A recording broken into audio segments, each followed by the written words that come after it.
नमस्कार, आप Bharat news live देख रहे हैं। मेरा नाम महेंद्र कुमार शर्मा है। आज हम बात करने वाले हैं एक ऐसे व्यक्ति से जिन्होंने दिल्ली विश्वविद्यालय के अरविंदो कॉलेज से अपनी पढ़ाई करी और इन दिनों बादली विधानसभा के विधायक के तौर पर काम कर रहे हैं। जिस तरीके से निगम पार्षद के तौर पर अच्छा काम उन्होंने करा बादली में, फिर बीजेपी ने उन्हें प्रमोट करके विधायक के रूप में अब विधानसभा भेज दिया है। जो ये पूरा क्षेत्र है बादली, ये बहुत सारी समस्याएं, यहाँ पे बहुत सारी समस्याएं हैं। जैसे कि यहाँ का जो कूड़े का पहाड़ है वो हर बार इलेक्शन का मुद्दा रहता है। उससे भी बड़ा मुद्दा यहाँ पे EWS फ्लैट्स है, जो 7400 फ्लैट 7400 फ्लैट्स 2016 में बन के तैयार हुए, लेकिन आज तक वो गरीब लोगों को नहीं मिल पाए हैं। जो झुग्गी झोपड़ी में रहने वाले लोग हैं उनको मिलने चाहिए थे। और यहाँ का जो क्राइम का ग्राफ है वो भी हमेशा सुर्खियों में रहता है, यहाँ का क्राइम।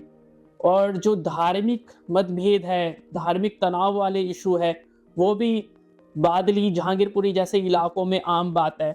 इन तमाम मुद्दों पर बात करने के लिए हमारे साथ मौजूद है दीपक अहिर जी, दीपक चौधरी जी, जो यहाँ से बादली से विधायक है। भाई साहब, लगभग 10 महीने हो गए आपको विधायक के तौर पर। कैसा आपका अनुभव रहा है?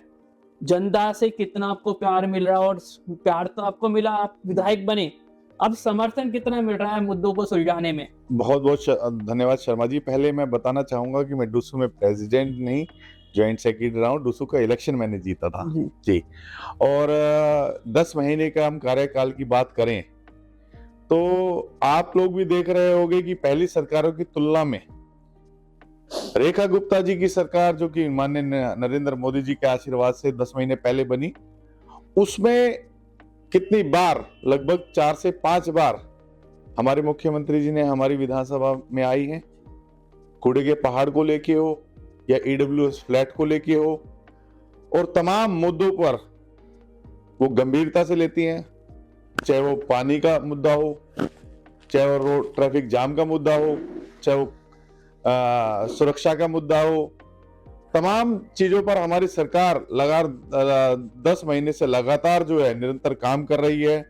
अभी पिछले दिनों भी आपने देखा था कि पिछले 9 तारीख को ही हमारी रेखा गुप्ता जी आई, जो हमारे ये बलसवा में 7400 फ्लैट हैं, जो कि 2016 में गरीब जनता को जो झुग्गी में रहने पे मजबूर है आज भी, उनको मिल जाने चाहिए थे, जिनसे उनका जीवन का स्तर जो है वो बढ़ता, उनके बच्चों का भी जीवन का स्तर बढ़ता।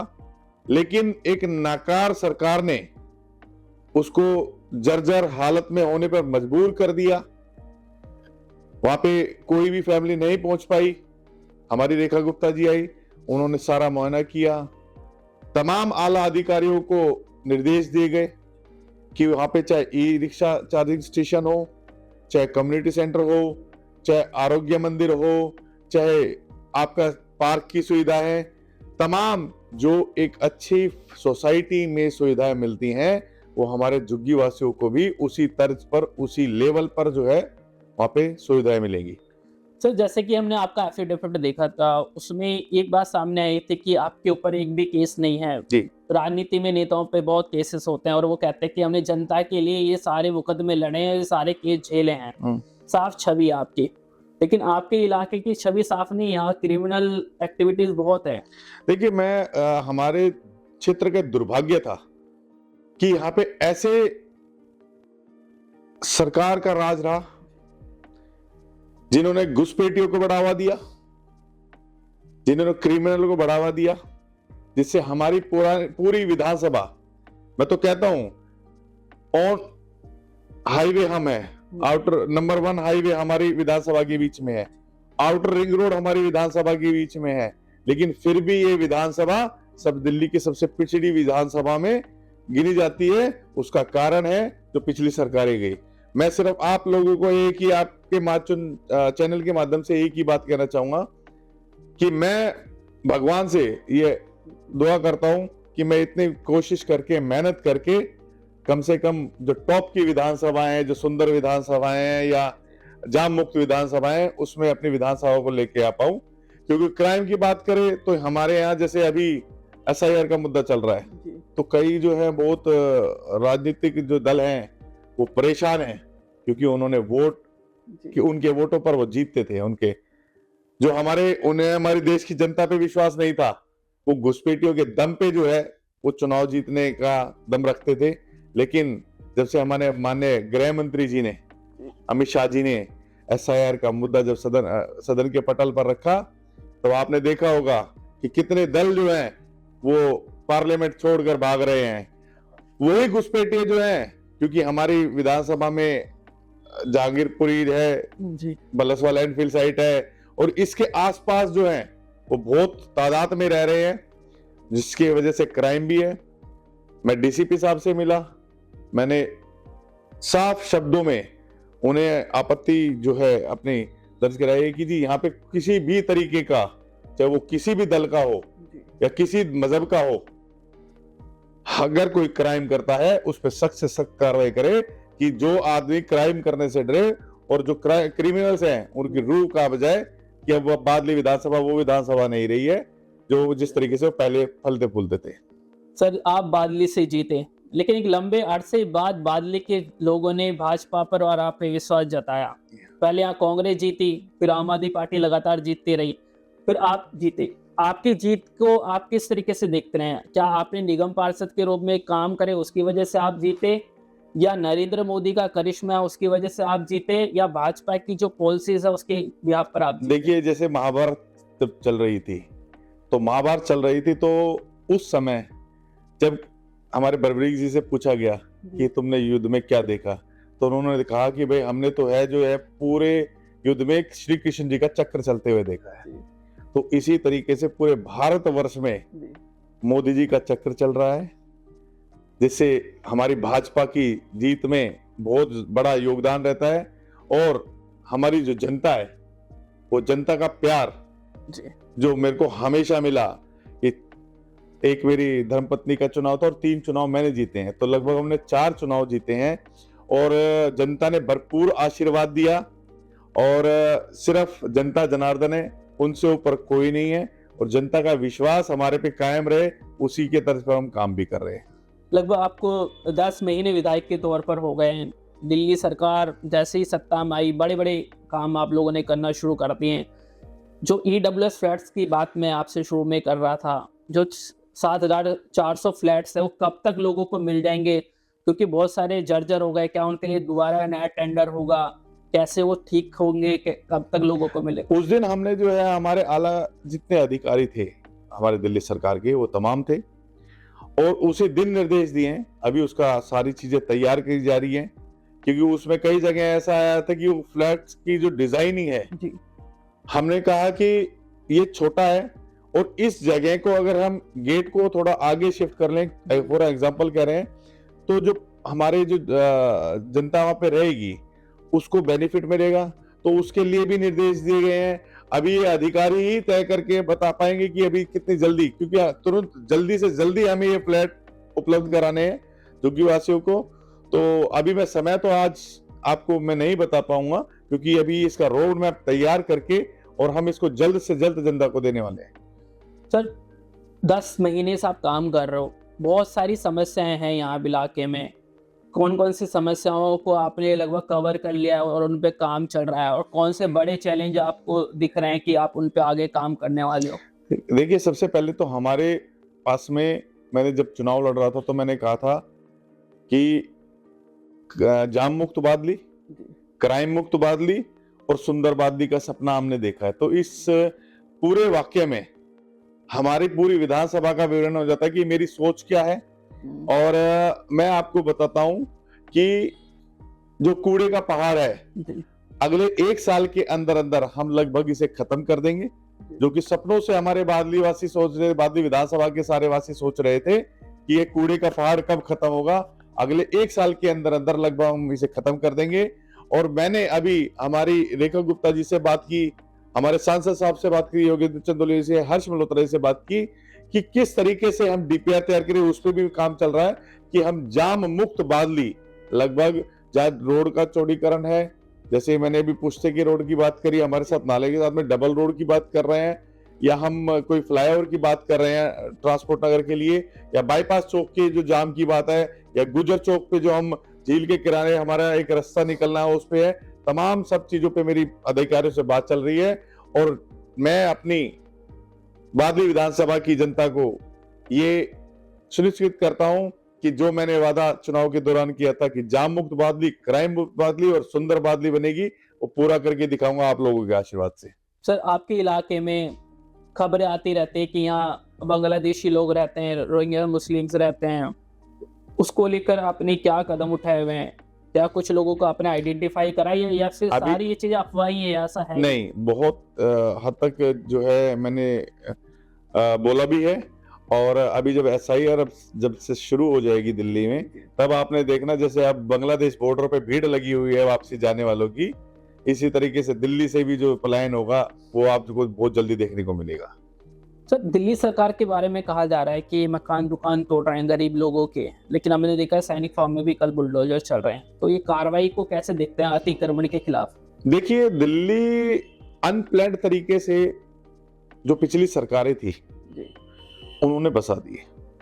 ना हमारा सीवेज सिस्टम ठीक है, ना हमारे रोड ठीक है, जाम की स्थिति इतनी बुरी हो गई है क्योंकि पिछले 15-20 साल में NCR भी जो है हमारे यहाँ आसपास में बस गया है। और ये तो पहले भी होते रहे हैं जहां पे अतिक्रमण किया है लोगों ने, तो अतिक्रमण हटना भी चाहिए क्योंकि कई जगह बहुत सी ऐसी होती है कि बहुत से लाखों लोग परेशान हो रहे हैं किसी एक अतिक्रमण की वजह से। अब हमारे यहाँ पे ये कई जगह रोड रोक के जो है लोगों ने झुग्गियां डलवा दी हैं। अब हम नहीं कह रहे कि झुग्गीवासियों को हमें यहाँ से हटाना है, हम उन्हें प्रॉपर जगह देंगे, प्रॉपर जगह देके रोड खुलाएंगे जिससे जाम मुक्त हो। और दुकान मकान, भाजपा सरकार कभी भी किसी का घर या मकान नहीं तोड़ना चाहती है, लेकिन अगर अतिक्रमण किया हुआ है और रोड के बीच में आ रही हैं कुछ चीजें या गलत तरीके से बनाई है तो उन पे कार्रवाई हो रही होगी। सर, आपके इलाके का इतिहास रहा है, ये जो इलाका रहा है ये हिंदू मुस्लिम कॉन्फ्लिक्ट्स के लिए भी जाना जाता है जी, और ऐसे विवाद अक्सर सामने आते रहे, ऐसा दोबारा ना हो आपके इलाके में पिछले नहीं। अब मैं आपको बता देता हूँ 2022 के दौरान में जहांगीरपुरी जो क्षेत्र आता है वहां पे ऐसा दंगा हुआ था, लेकिन मैं आपको सुनिश्चित करता हूँ आपके टाइम में नहीं होगा। नहीं, बिल्कुल भी नहीं होगा। और मैंने अपने चुनाव के दौरान भी एक चीज कही थी और मैं आज फिर दोहराना चाहता हूँ कि बांग्लादेशी, रोहिंग्या और बांग्लादेशियों को अपनी विधानसभा में रहने ही नहीं दूंगा। मैं किसी मजहब या धर्म के खिलाफ नहीं हूं। मैंने अपने चुनाव के दौरान भी एक बात बोली थी कि मुझे मुसलमान भी जो चाहिए वो अब्दुल कलाम वाला मुसलमान चाहिए, जो कि जिनकी रगों में देशभक्ति हो, हमारे देश के बारे में सोचते हो। सर, बहुत सारे काम आप कर रहे हो, लेकिन मैंने देखा जो मेन रोड है यहाँ के, वहां पे भी सीवरेज का पानी आया हुआ है, बहुत बुरी हालत है। देखिए, पिछले ऐसा नहीं है आज की बात हो, महीनों से भरा पिछले अभी भी हमने टेंडर कॉल किए हैं और इनकी सफाई एक बार सीवर की, क्योंकि सरकार बनने के बाद भी बजट लोकेट होने में समय लगता है। आप ये अगले जो अभी मानसून आएंगे इसमें आपको जल भराव की समस्या कहीं भी नहीं मिलेगी। पहली बार ऐसा हुआ है हमारे विधायक बनने के बाद में, पहली बार पूरी विधानसभा में जितने भी मेरे अंडरपास हैं एक बार भी पानी नहीं भरा, कोई लाइव नहीं डाला किसी ने किसी कोई शिकायत नहीं आई कि एक बूंद भी अंडरपास में पानी भरा हो। सर, अब जैसे सर्दियां आ गई है, जिस तरीके का आपका इलाका है, बहुत सारे गरीब लोग भी यहाँ पे रहते हैं, बहुत सारे लोगों के पास घर नहीं है, तो सर्दियों में रहने के लिए क्या उनके लिए रैन बसेरे ऐसा कुछ? रैन बसेरे जो है वो दिल्ली सरकार लगाने लग रही है। हमारे जो है आशीष सूद जी वो भी जाके मुआयना कर रहे हैं उनका, और हम भी जाएंगे। कहीं पे कोई इंसान को ठंड से अपनी जान ना गंवानी पड़े, उसका पूरा ध्यान हमारी दिल्ली सरकार और रेखा गुप्ता जी की सरकार रखेगी। सर, लगभग 10 महीने बीत गए हैं आपके पास में, आप लगभग 4 साल 2 महीने रह गए हैं। कुछ बड़े विजन जो आपके मन में है, ये ऐतिहासिक काम आप बादली के लिए करने वाले हो, कौन कौन से हैं जो आप 5 साल के अंदर कंप्लीट करने हो? मैंने सबसे पहले जाम मुक्त बादली का जो नारा दिया है, सबसे पहले तो मैं रोड पे काम करूंगा। इंस्टीट्यूशन कुछ ऐसा खोलने वाला? मैं आपको वही बता रहा हूँ कि मैं हॉस्पिटल्स, कॉलेज की जगह, एक स्कूल की जगह आइडेंटिफाई की है हमने, ठीक है जी। कहाँ हम कर सकते हैं, जो स्टेडियम्स है बच्चों के खेलने के लिए, उस स्टेडियम की क्या दुर्दशा है, उस स्टेडियम को मेंटेन करना है, पार्कों को मेंटेन करना है, रोड्स को मेंटेन करना है, फ्लाईओवर्स, तमाम तरीके के। अभी जैसे रैपिड रेल, जैसे दिल्ली मेरठ जो है, और दिल्ली से पानीपत के लिए भी है, उसकी भी चर्चा चल रही है कि वो प्रोजेक्ट जल्दी से जल्दी शुरू हो, जिससे हमारी विधानसभा वासियों को जो है उसका लाभ मिल सके। सर, आपने मोहल्ला क्लिनिक बंद कर दिए हैं, तो मोहल्ला क्लिनिक आपने कितने आपके इलाके में बंद हुए हैं, कितने आपने आरोग्य मंदिर खोले हैं, या मोहल्ला क्लिनिकों पे ही आपने आरोग्य मंदिर का नहीं, मैं आपको बता देता हूँ, कुछ अफवाह फैलाने की कोशिश की जाती है। आप मीडिया के माध्यम से भी हमने देखा है कि मोहल्ला क्लिनिक की क्या हालत थी। तो कहीं गधे घूम रहे हैं, कहीं कुत्ते घूम रहे हैं, किसी पे ताला लगा हुआ है। क्या रिपोर्ट में आई है कि वहां पे दवाइयां नहीं थी, दवाइयां नकली पाई गई कई जगह, जिससे हमारी जनता की जान को खतरा था। हमने तमाम उनको ठीक करके अभी आरोग्य मंदिर पीछे भी हमने खोले हैं। जी जी। और आप जाके देखिए, मैं आपको कहता हूं, आप जाइए, अपने कैमरे को लेके जाइए, कितनी वहां पे दवाइयां हैं, कितनी हमारी लिस्ट में दवाई और कितनी वहां उपलब्ध है, जिससे लोगों को सुविधाएं मिले। सर, आपका जो इलाका है ये इंडस्ट्रियल एरिया है, बहुत सारी फैक्ट्री है, फैक्ट्री वालों की भी बहुत सारी समस्या है। फैक्ट्री से बोलते हैं कि प्रदूषण हो रहा है आपके इलाके में, और AQI में आबादी ऊपर ही रहता है जी। और दूसरा सवाल है रोजगार का, तो उसके लिए क्या काम कर रहे हो आप? देखिए, मैंने एक NGO के माध्यम से, जो हमारे यहाँ रोड में मिट्टियां भी रहती थी, जैसे डस्ट पड़ा होता था, और बहुत सी जगह ऐसी थी कि बहुत टाइम से गाड़ियां खड़ी हैं और डस्ट है, रोडों पे डस्ट हो रहा है।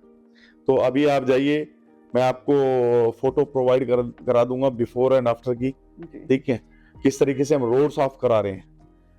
पोल्यूटेड फैक्ट्री हमारे यहाँ नहीं है, क्योंकि हमारे यहाँ की जो कैटेगरी है वो पोल्यूशन वाली नहीं है, नॉर्मल उसकी है, तो उस पर भी हम ध्यान रख रहे हैं।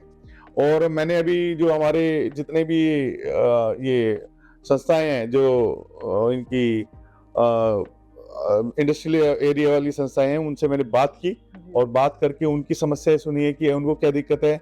सबसे पहले जाम की दिक्कत है जी। हमारे संजय गांधी ट्रांसपोर्ट नगर के बाहर कोई भी अंडरपास नहीं है, जिससे हमारे जो सारा ट्रैफिक है वो लिबासपुर की पुलिया पे आता है, और वो ट्रक जो है काफी देर खड़े रहते हैं, गाड़ियां काफी घंटे खड़ी रहती है, जिससे पोल्यूशन का स्तर बढ़ता है। तो मैंने हमारे हर्ष मल्होत्रा जी से भी आग्रह किया कि जल्दी से जल्दी अगर हमारे हाईवे के नीचे से या ऊपर से जो है हमें पुल मिल जाए, तो जो है हमारे यहाँ जाम में स्थिति सुधरेगी और पोल्यूशन से स्थिति सुधरेगी। सर, कूड़े का पहाड़ आपकी विधानसभा में है और ये ट्रेंडिंग टॉपिक रहा है, उसके बारे में बात कर करके लोग सत्ता में आते रहे हैं जी। ओखला में हमने देखा, वहाँ गृह मंत्री ने वेस्ट टू मैनेजमेंट प्लांट लगाया, वो लैंडफिल छोटी हो गई है, तो ऐसा कुछ प्लांट आपके यहाँ लगने वाला है? कुछ ऑलरेडी लगा हुआ है, अच्छा, ऑलरेडी चल रहा है। आप देखिए कितना वो कम हो चुका है।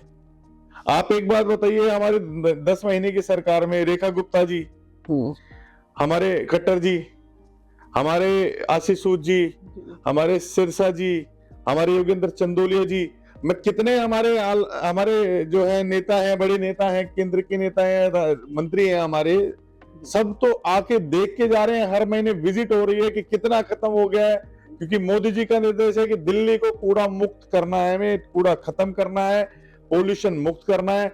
उसके तर्ज पर हमारी दिल्ली सरकार काम कर रही है। सर, बीजेपी की जो पॉलिसी रही है, मतलब कि सबके काम करने वाली रही है, आप तो विधायक बन गए हो, तो आपको ऑपोजिशन वाले भी फोन करते होंगे, आपको काम बताते हैं? देखिए, आज मैं आपको बताता हूँ, मेरे पास सब आते हैं, और जब चुनाव जिस दिन रिजल्ट परिणाम घोषित हो जाता है, उस दिन के बाद से कोई भी जो विधायक बनता है, वो कोई एक पार्टी का विधायक नहीं बनता है, वो जन प्रतिनिधि बनता है। तो मेरे पास वो किसी भी दल का हो, किसी भी समाज का हो, किसी भी धर्म का हो, मेरे पास कोई आएगा तो मैं सबके काम करूंगा, सबको साथ लेके चलना है। जैसे मोदी जी ने बोला, सबका साथ सबका विकास, सबके काम किए जाते हैं, और कभी भी कोई भी ऑफिस पे आ सकता है और अपने काम करा सकता है जी। सर, आपको नहीं लगता है कि जैसे कि आपका इलाका, वैसे तो इंफ्रास्ट्रक्चर तो बहुत है यहाँ पे, लेकिन लोगों के डेवलपमेंट के लिए और जो इंटरनल एरिया उसके डेवलपमेंट के लिए आपको थोड़ी और पावर मिलनी चाहिए, थोड़ा आपको मंत्री के रूप में या किसी और के रूप में? ये तो भारतीय जनता पार्टी है, इसमें कोई नहीं सोचता कि उसे क्या मिलेगा। सरकार सबके काम करने के तरीके देख रही है। मुझे कोई लालच नहीं है किसी चीज का। जनता ने मेरे को प्यार दिया है। जो आशीर्वाद हमारी पार्टी देगी मैं उसे हर स्टेज पे निभाऊंगा। मेरे को कोई लालच नहीं है। पब्लिक ने अभी मेरे को विधायक के तौर पे दिया है, आशीर्वाद दिया, तो मैं विधायक को एंजॉय कर रहा हूँ और विधायक के तौर पे जो लोगों की परेशानियां मैं सोल्व कर पा रहा हूँ, मेरे को बहुत मजा आ रहा है कि मैं ज्यादा से ज्यादा लोगों के आशीर्वाद पा सकूं। सर, जब बीजेपी के पास में अभी एमसीडी उपचुनाव के नतीजा आए, 9 सीटें थी, अब 7 सीटें बीजेपी ने जीती, 2 सीटें घट गई। आपको नहीं लगता कि जनता का रवैया बीजेपी के प्रति बदला है? नहीं, ऐसा नहीं है, क्योंकि जो लोकल चुनाव होता है, लोकल चुनाव में जो निगम का चुनाव होता है, उसमें कई बार एक परिस्थिति नहीं होती कि सरकार की कमी है। उसमें कैंडिडेट्स का चयन भी बहुत बड़ा मैटर करता है। दूसरा, कैंडिडेट है कोई, अगर कोई जीता है, अगर किसी और दल का भी जीता है, हो सकता है उसका प्रभाव उसके समाज पे, उसके कुछ क्षेत्र में हो। तो लोकल जो चुनाव होता है एमसीडी का, वो बड़े अलग तरीके से मापा जाता है। जी सर, आज कांग्रेस की रैली भी है रामलीला मैदान में, लाखों लोग आ रहे हैं, तो क्या रैली से कुछ फायदा होगा कांग्रेस को? देखिए जी, वो तो आप जनता बेहतर बता पा रही है। पिछले 10-15 साल में जनता ने कितनी बार जवाब दिया है। अभी बिहार चुनाव हुए, उससे पहले दिल्ली के चुनाव हुए थे, ठीक है, तो जनता बड़े बेहतर तरीके से बता रही है। ठीक है, जनता किसके साथ है वो बड़े बेहतर तरीके से बता रही है। मोदी जी के नेतृत्व में जो है देश की जनता अपने आप को सुरक्षित महसूस कर रही है, तो मोदी जी को तीसरी बार उन्होंने लगातार जीता है। तो ये तो जनता बता रही है। अब देखो, विपक्ष है, विपक्ष तो अपना मुद्दा रखेंगे कुछ ना कुछ, तो उन्हें जो समझ में आएगा। नहीं तो वोट चोरी कब क्या होती थी, किन लोगों ने जो है नकली वोट बनवाए हुए हैं, किन लोगों ने क्या किया है, वो SIT में भी सारा पता लग जाएगा। उसी से तो परेशान हो रहे हैं। मैं एक चीज पूछना चाहता हूं, अभी कोई भी कांग्रेस या कोई भी दल जब ये कह रहे हैं कि भाई ये गड़बड़ी हो रही है, इस तरीके से ये चीज हो रही है, फिर SIR से क्यों डर रहे हैं? मतलब उनके कहीं ना कहीं गड़बड़ी है ना, तभी वो शोर मचा रहे हैं कि शोर मचा के जो है हम इस मुद्दे को दबा पाए। लेकिन वो माननीय गृह मंत्री अमित शाह जी हैं, वो दबने वाले नहीं है, जिन्होंने 370 में एक जो है पत्ता नहीं हिलने दिया। लोग कहते थे जो है गृह युद्ध छिड़ जाएगा 370 हटाई तो, बताइए क्या है कोई पत्ता भी हिलाओ तो माननीय गृह मंत्री जी उनके नेतृत्व में बड़े अच्छे से सारा देश संभलेगा। जी सर, एक आखिरी सवाल, जिस तरीके से आप ऑपोजिशन में रहे, 2015 में 3 विधायक आपके पास में रहे, 2020 में 8 हो गए। जब आप लोगों की संख्या कम थी तब भी आपने एग्रेसिव मोड में बातों को रखा। वही आम आदमी पार्टी के पास भी 22 विधायक है ऑपोजिशन में, तो मुद्दों पे बात ना करके असेंबली में हल्ला करना, कंप्लेंट लेके जाना, मैंने आपको बायकॉट करना। अभी हमारे, मैं रेखा जी का एक आपकी अदालत में एक मैं बयान सुन रहा था। अभी उन्होंने एक मुद्दा उठाया कि भी अपना बाबा भीमराव अंबेडकर जी और अपना शहीद भगत सिंह जी की जो है तस्वीर के बारे में उन्होंने कहा कि मैंने जो है वो तस्वीर अपने रूम में सामने लगा ली। जी, ठीक है जी। अब वो सामने लगाई कि मेरे को उनसे प्रेरणा मिलती रहे। उनको बुलाया, उससे पहले जो है वो उनको बाहर नारेबाजी कर रहे थे हमारे विधानसभा परिसर में, उनको बुलाया और दिखाया भाई ये तस्वीर यहाँ पे लगी हुई है, ठीक है जी। उसके बाद जो है वो फिर जो है जाते हैं कि अच्छा ठीक है लगी हुई है सर्टिफिकेट, लेकिन बाहर गए, बाहर जाने के बाद फिर वही जैसे वो बोल रहे थे कि होने नहीं देंगे। अब क्या नहीं होने देंगे ये तो बताइए। आपके पास मुद्दे नहीं मिल रहे हैं, आप मुद्दे खोज के निकाल रहे हैं, ढूंढ के। मुद्दे होने चाहिए थे आपके पास समय की विकास के बारे में बात करें, ठीक है। और आज अगर एक में कमी आई है तो हमारी रेखा गुप्ता जी की देन है। और दूसरी बात आपको बता देता हूं, अभी तो 9 महीने 10 महीने की है, आप हर साल जो है दिल्ली की साफ हवा होती देखेंगे आप लोग। जी सर, आप तो मतलब मोदी जी की आपने बहुत तारीफ कर दी, रेखा गुप्ता जी की बहुत तारीफ कर दी, लेकिन आम आदमी पार्टी में भी आपके कुछ दोस्त होंगे जिनको आप बहुत अच्छा मानते होंगे, कोई ऐसा विधायक जिनको आप अच्छा मानते हो, आपके पास टर्म कंडीशन अच्छी हो? नहीं, ऐसा अभी तक तो कोई ऐसा नहीं, ऐसा कोई नहीं हुआ, क्योंकि कोई नहीं, अभी कोई ऐसी दोस्ती नहीं हुई ना किसी से। हाँ, विधानसभा में मिलते हैं तो सबसे हाय हेलो जरूर होते हैं, लेकिन ऐसा अभी कोई ऐसा वो नहीं हुआ। अरविंद केजरीवाल जी कैसे लगता है आपको? अब तो दिखते ही नहीं है, वैसे कैसा लगता है आपको? मेरे को अरविंद केजरीवाल जी से जो है, कभी मिले हो आप उनसे? मैं आज तक कभी नहीं मिला उनसे, लेकिन मैं एक चीज पूछना चाहूंगा कि उन्होंने दिल्ली की जो दशा बना दी है पिछले 10 साल में, दिल्ली कहाँ, यूपी बिहार पहले 10 साल पहले की क्या हालत थी और आज क्या हालत है जी। और 10 साल पहले दिल्ली की या 15 साल पहले 20 साल पहले दिल्ली की क्या हालत होनी चाहिए, आज क्या होनी चाहिए थी, ये साफ स्पष्ट में है। और मैं क्या बताऊंगा, ये तो जनता ने बता दिया, जब उनको खुद चुनाव हरा दिया तो जनता ने आईना दिखा दिया उन्हें। तो बहुत सारे मुद्दों पे विधायक जी आपसे बात हो गई, कुछ अहम बात जो मेरे से छूट गई आप बताना चाहते हो? नहीं, ऐसा कुछ नहीं। आप तो इस चीज के माहिर हैं, आपने सारी चीजें मेरे से अच्छे संक्षेप में पूछ लिया है। आपसे मिलकर अच्छा लगा। बहुत बहुत धन्यवाद भाई साहब।